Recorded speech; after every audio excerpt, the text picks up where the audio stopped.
You can make a column wider simply by pointing to the right-hand side of the column letter in question. You don't necessarily have to have cells selected. If I have this cell selected, for example, and I see that column A isn't wide enough, I could point right here and do one of two things.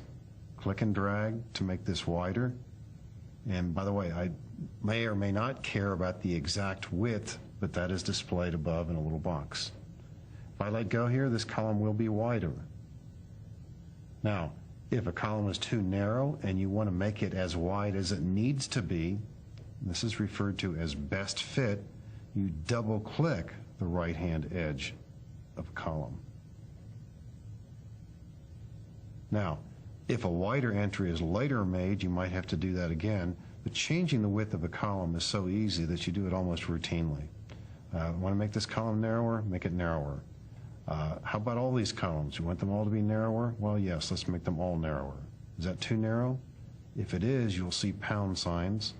Would you rather have them all be the same width? Well, they are the same width now, but how about making them so-called best fit? In this case, again, you drag across the column letters, point to any of the so-called right-hand boundaries, and double-click, and each column will be just wide enough to handle the widest entry.